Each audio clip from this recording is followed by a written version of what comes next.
hate social media. All right, so because I can like cut out a bunch of stuff, so that's why I think like it's okay. Part of the story that I think is really interesting is that the story is actually about an epileptic. Okay, we need to start over. Okay, so when I think about this, the stories in this book, I don't necessarily think that a lot of them are about students who have epilepsy. So when you think about students who have disabilities now, I think, like, you can correct me if I'm wrong, but I don't really think that epileptic students pop into our heads right away. Were you fuck my life. I should not have gone out last night. Oh my god, I can't speak. Find the water. I know. At least you got some good rest. I know. All right, let me start over one more time. All right. After reading this story, I thought it was really interesting because when I think about students who have disabilities, I don't always think that epileptic students pop into our minds right away. Were you surprised that this story was included in this collection? Yes, I actually was. I'm glad it was included because I think, like you said, when you think disabilities, you don't think epilepsy. So I thought it was really cool that they put this in here, and I like the way that it was written as well. Yeah, because, like, when you think in the classroom, like, epilepsy isn't always something that you can see in a student right away. Like, it would have to, like, something were to happen for you to, like, see that. So I did think that was really interesting that even those types of students, like, we have to keep in the back of our heads. This story also has several scenes that describe different conversations between the mother and phone operators at Sunspire, which I did some research, and it's a real thing, and it's a health service. So how frustrated would you be at certain points in this story? Well, I would be frustrated with all of it. I hate talking on the phone. So anything that has to do with talking on the phone would frustrate me. And so the fact that they weren't helping her right away and they were being kind of like not very helpful at all, that would have really frustrated me even more. So yeah, and especially like when it's not even like about you, like it's about your daughter. And I think like that would be the most frustrating part for me is that like you can't even do anything about it. And like, yes, sometimes life gets really crazy, but the fact that like they were really like not helpful and that they constantly have to go back and forth between the insurance company and this health service, that can be so frustrating, and I could not handle that. And like I think like it's always a joke that people over the phone like are so frustrating, especially when it comes to insurance. But like these scenes really prove that that type of thing is true. How has this story opened your eyes to epilepsy?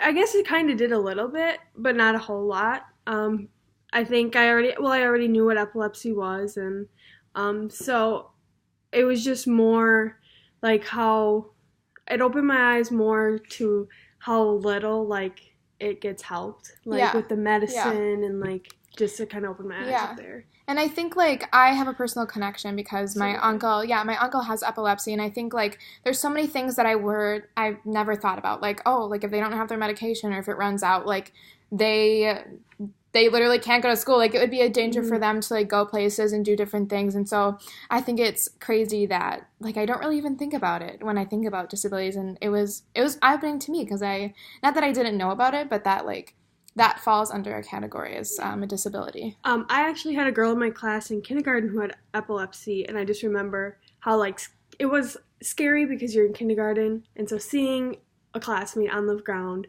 having a seizure, that's scary. But, it was not quite as eye-opening as I was hoping it'd be, but, like, I mean, obviously. Yeah, and definitely as, like, pre-service teachers, we have to remember things like epilepsy because we have to, like, remember, like, oh my gosh, like, we have to handle that. Like, we have to handle a student who might have epilepsy, and we have to be prepared to do that. So I think that, like, made me think about it a little bit more. As well as explaining it to the kids what's going on. Yeah.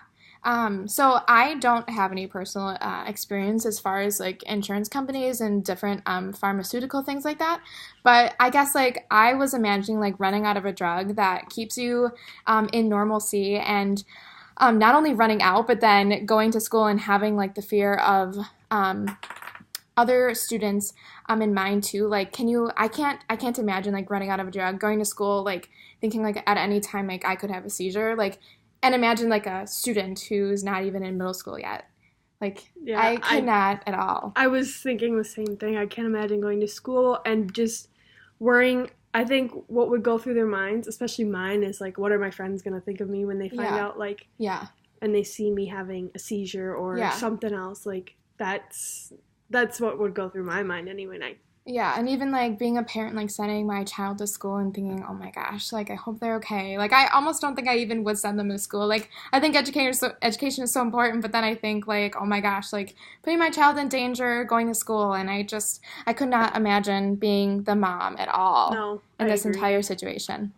I guess when it comes to working with students of all and all their exceptionalities, it's important to remember how frantic parents can be in every situation.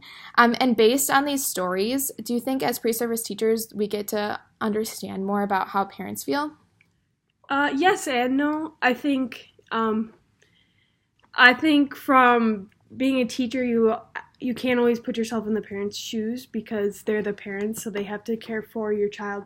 They care for their child in a different way than you care for them. So, yeah, I don't know. I think they give a better understanding in how they do feel, though. Yeah, and like what goes on at home when you don't totally know. Like I think, like I could see like being the parent and like sending my child to school without the medication. Like this gives a better idea of how much like drama I guess goes at home, especially with kids who have exceptionalities. And I guess finally, just the last question about this story. The discussion questions at the end of the story are super interesting, and I guess for those of you that are listening, you should quick turn to that page and kind of look them over. But one of the questions struck me really weird. The last question was, wouldn't it be totally awesome if the author's child's epilepsy spontaneously cured itself? I guess this came off as being really like uncomfortable for me because as teachers we want to think of ways to work with the student to help them succeed with their exceptionality and like get them integrated into the classroom to be a part of the classroom, but this question separates the exceptionality from the student, and I think that is kind of like the worst thing you can do to somebody is like take parts of them apart and like separate something that makes them who they are. So did this question make you feel that way at all? Oh, for sure. I thought that was a really weird way to put it. I just the wording itself makes it uncomfortable. Yeah. And well, I guess like I wonder who even like made the questions because like I wonder if like the author made the question or who did that because it just seems weird. I don't know. It's just not something you'd see. At least for me, I don't think I would ever put that in there. I mean, yeah, it'd be really cool if that family didn't have to worry about it, but it's like. That's what makes that student student. Right. And I think, like, a good way to end this is just saying that, like, students with exceptionalities are, like, some of the best students because they're so unique and they have those exceptionalities, and that's what makes them who they are. And so when you ask uncomfortable questions like that, like, it's a little bit inappropriate. So I think as pre-service teachers, like, that's not something we should even think about. Like, we want to think about the student as, like, the whole student, and we want to take care of that student, help that student succeed. Exactly. So, and I think this story really helped us as pre-service teachers see all the behind the scenes, especially when it comes to a disability like epilepsy that we don't think of as often. Yeah, as well as seeing what happens at home and how it can be a struggle, I think. Yeah, absolutely. Struggle is real. All right.